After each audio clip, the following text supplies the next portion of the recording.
So we have here the M6 II and the M6 I. First thing I'm going to be showing you is the difference in weight between them. To be fair, I take the lens out. So this one is 14.4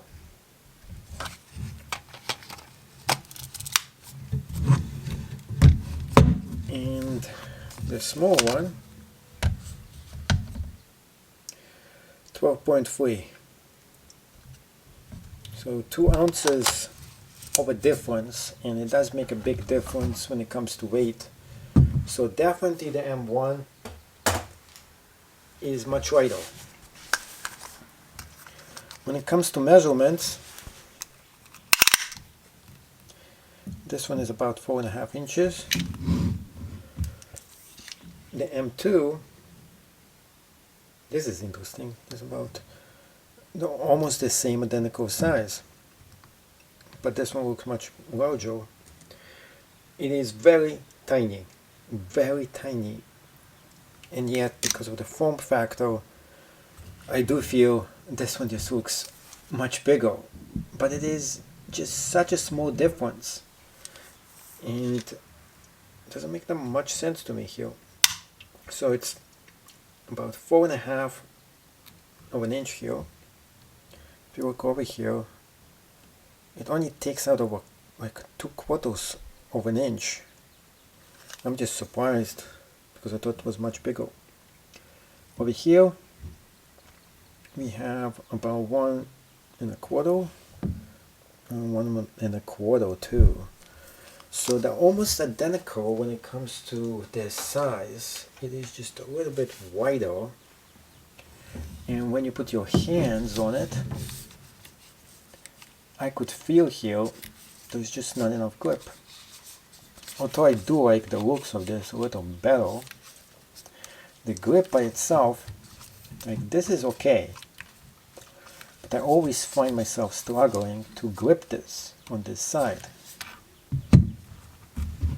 And over here I'm getting much better grip on the left side, at least.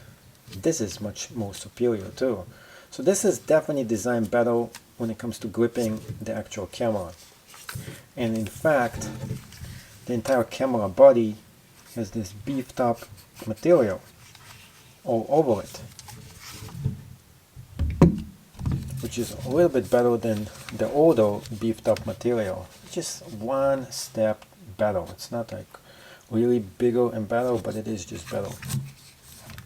On the top, you see this thing is like silver-like. It's like Plantium.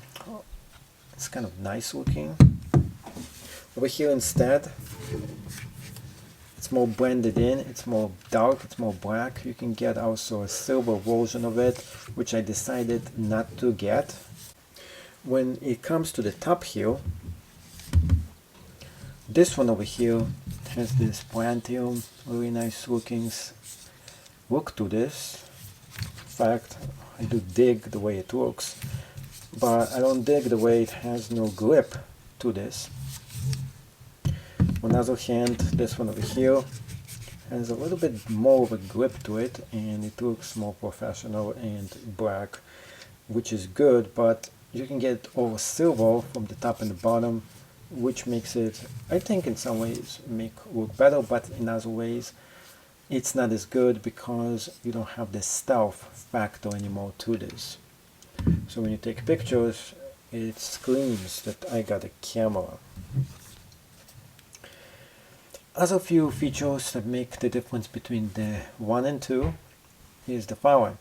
So over here we have the plus and minus, how dark the screen is going to be and how light it's going to be. And we have a second dial over here as well. We have 2 dials altogether. On this one we have only 1 dial right here. We have 1 button, so it takes away and puts a button instead of an extra dial. And with this you can access a huge menu, and in the menu you can set its function. So in some ways this is kind of superior. In other ways, if you like the manual is over here, the manual version. On the back, this one is just the normal, everything here. You can see in the back over here as well if you wanted to see how it looks like. You can kind of see the guts of it too over here. In part 2, we do get over here the manual focus and the autofocus switch button. Over here it's much better in terms of the back. You can see it's also beefed up over here as well. So the back has been a little bit more improved, and we have a microchip here. Interestingly enough. Something that this doesn't even have this chip over here, just this part right out. Both of them are made in Japan. So really small differences between both of those that is not really that big of a deal here.